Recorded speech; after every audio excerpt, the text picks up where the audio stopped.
ಆಸ್ತಿ ಮಾಡ್ಕೊಂಡು ಮದ್ವೆ ಕಣಂದ್ರೆ ಏನು ಜಾಸ್ತಿ ಆಯ್ತು ಅಂತಾರೆ. ಏನು ಬೇಡ ಸಾಯೋವರೆಗೂ ಸಿಂಗಲ್ ಆಗಿ ಹೇಳಂದ್ರೆ ಹಳೆಡವ ಮಗ ಬಂದು ಅಂಕಲ್ ಅಂತ ಕರೀತಾರೆ. ಗಂಡು ಮಕ್ಕಳು ಒಂಥರ ಕುಕ್ಕರ್ ಇದ್ದಂಗೆ, ಕೆಳಗಡೆ ಫೈರು ಮೇಲ್ಗಡೆ ಪ್ರೆಷರ್ ಇದ್ರು ವಿಜಲ್ ಹೊಡ್ಕೊಂಡು ನಗ್ನಗ್ತಾ ಬದುಕ್ತಾ ಇರ್ತೀವಿ. ಸಾಯೋವರೆಗೂ ಬೇರೆಯವ್ರ ಖುಷಿಗೋಸ್ಕರ ಬದುಕೋನೆಕೆನೆ ಈ ಗಂಡು. ಏನೋ ಬೇರೆಯವ್ರ ಖುಷಿಲೇ. ನೀವು ಖುಷಿಯಾಗಿರ್ಬೇಕು ಅಂತ ಅಂದ್ರೆ ನಿಮ್ ಜೀವನಕ್ಕೆ ಹೆಣ್ಮಕ್ಳೇ ಬರ್ಬೇಕು. ಎಲ್ಲಾ ಕಡೆ ನಮ್ಮ ಹುಡುಗಂಗೊಂದ್ ಹುಡುಗ ಸಿಗ್ತಾ ಇಲ್ಲ, ನಮ್ಮ ಅಣ್ಣಂಗೊಂದ್ ಹುಡುಗಿ ಸಿಗ್ತಾ ಇಲ್ಲ ಅಂತ ಹೇಳ್ತಾರೆ ಹೊರತು ಯಾರಾದ್ರೂ ನಮ್ ಹುಡುಗಿಗ್ ಹುಡುಗ ಸಿಗ್ತಾ ಇಲ್ಲ ಅಂತ ಹೇಳಿದಾರ ಅಲ್ಲೇ ಗೊತ್ತಾಗುತ್ತೆ ಕಣ ಹುಡುಗಿರ್ಗೆ ಎಷ್ಟು ಡಿಮ್ಯಾಂಡ್ ಇದೆ. ಹೌದಮ್ಮ, ಹೆಣ್ಮಕ್ಳು ತುಂಬಾ ಡಿಮ್ಯಾಂಡ್ ಐತಿ. ಎಲ್ಲೂ ಹೆಣ್ಮಕ್ಳೇ ಸಿಗ್ತಿಲ್ಲ. ಯಾಕೆ ಸಿಗ್ತಿಲ್ಲ? ಹುಡುಗಿ ಫೋಟೋ ಕಳಿಸಿ ನೋಡ್ಬೇಕು ಅಂದ ತಕ್ಷಣ ಫಿಲ್ಟರ್ ಹಾಕ್ಬಿಟ್ಟು ಡಿಸೈನ್ ಫೋಟೋ ಕಳಿಸ್ಬಿಡ್ತಾರೆ. ಇವ್ರಿಗೆ ತಾಕತ್ತಿದ್ರೆ ಆಧಾರ್ ಕಾರ್ಡ್ ಅಲ್ಲಿರೋ ಫೋಟೋ ಕಳಿಸ್ರಿ, ಒಂದ್ ಹುಡುಗಿಗಾರ ಮದ್ವೆ ಆಯ್ತದ?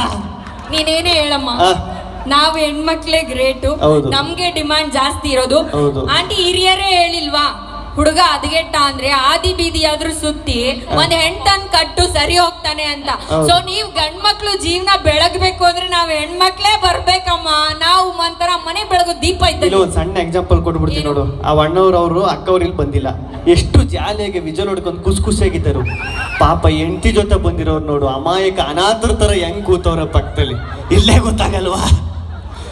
ಆದ್ರೂ ಏನೇ ಅಮ್ಮ ಹೇಳ್ದಂಗೆ ಇಬ್ರು ಸಮಾನ, ಇಬ್ರು ಜೊತೆಲೇ ಇರೋಣ.